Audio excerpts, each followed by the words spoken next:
Rhythm action games are some of my bread and butter of gaming, and so when a rhythm game comes along that says it's got a rock soundtrack, 100% original tunes, and a story to boot, you colour me interested, and that's what I was with Loud, My Road to Fame. This game comes out tomorrow for PC and then to consoles on the end of March, beginning of April 2023, and it sees you play as Astrid, a teenager that wants to become a musician, and you transition from playing in your bedroom with a broom, like a pretend rock star, all the way through to getting your first guitar and landing a small indie deal and performing at an indie festival. It's relatively heartwarming, but the story is very, very small, surface level, and you won't lose more than 5 minutes of your game time playing the story. But it does set up all of the different scenes and some customizations for you to then play the real game with. The rhythm action elements itself, I have several things to say, and this is going to sound a bit moany for a bit, but I need to explain where I'm coming from. The game itself has UI with 6 buttons, 3 to the left, 3 to the right. And the actual graphical style of this I like in principle, but because it's constantly moving slightly, and because the stars are spinning, you're never quite 100% perfect in exactly where you think something's going to land. And whilst there are plenty of calibration settings in the game, which you strongly need, this plays into a couple of issues that I found, firstly with the control scheme, but then secondly with the way how the charts of rhythm are laid out across the game. Let's tackle the control issue first. The 3 buttons on the right hand side of the screen are mapped on my Xbox controller to Y, B and A, and that's fine, no problems with that whatsoever. The 3 buttons to the left though are mapped to the D-pad, up, left and down, and because they are less button-y, you have more issues getting the correct button to be pressed at the correct time. The game registering it, because I was having hits being registered or not registered at all, but also as you go up the difficulty level, the charts obviously get more complex, and so what you're not able to do is slide your thumb up, left and down or whatever to hit the buttons quickly, because it would trigger a left if you're going from down to up sometimes. That breaks your combo, that ruins your score, and it becomes very frustrating very quickly.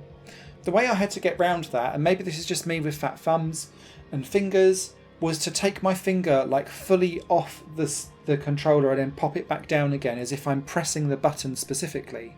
But that then locks you out of being quick enough to be able to deal with some of the hardest songs in the game. There are 3 difficulties.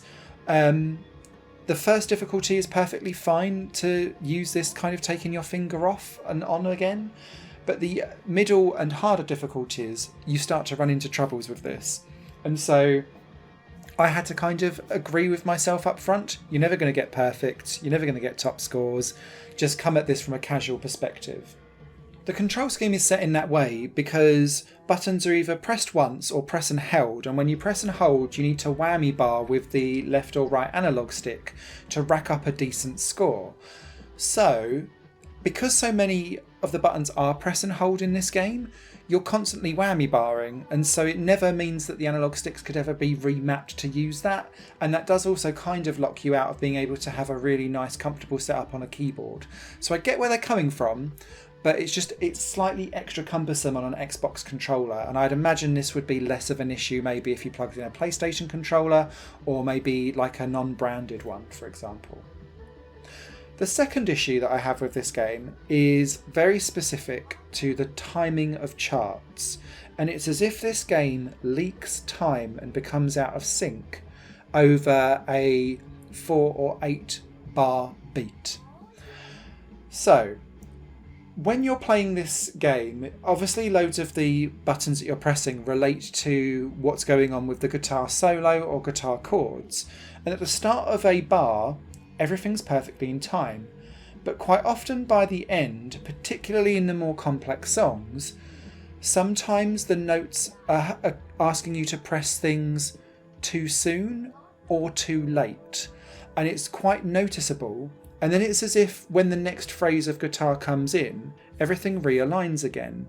And this is specific to songs where you aren't always hitting bang on the 4 beat of something, or an 1/8 of a beat in the middle. So if you've got dum dum dum dum, if it's not dum dum dum dum dum dum dum dum, and apologies for having to dum that out, if something's slightly out from that, it's as if the game has decided it needs to go before and after, and there's not enough nuance in the note placement for stuff to work.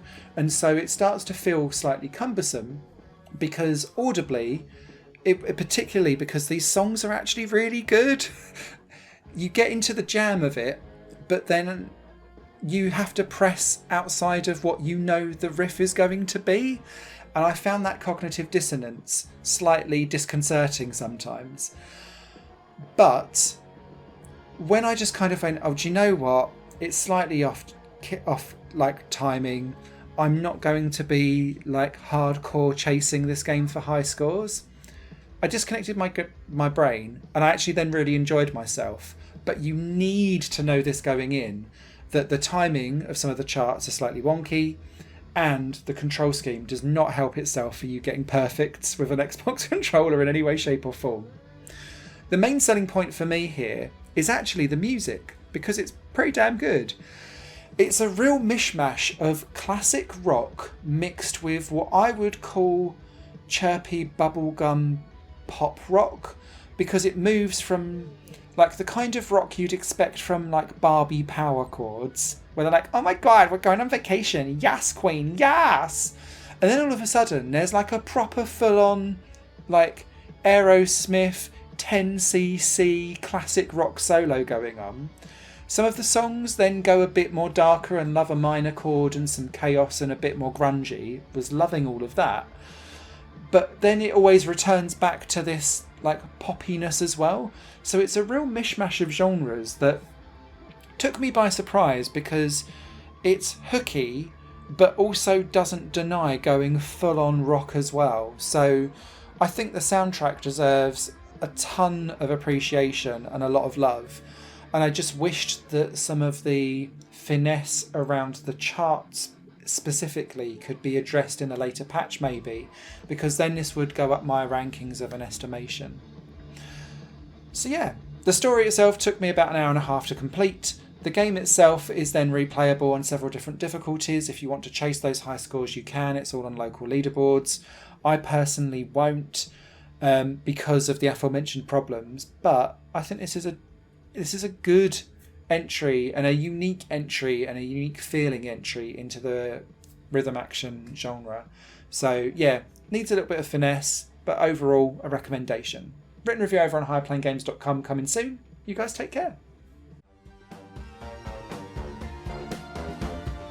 Higher Plane Games is part of the Higher Plane Network, a completely independent media outlet supported by people like you. The goal is to create the best possible content that cultivates a richer indie scene for games as well as music and entertainment.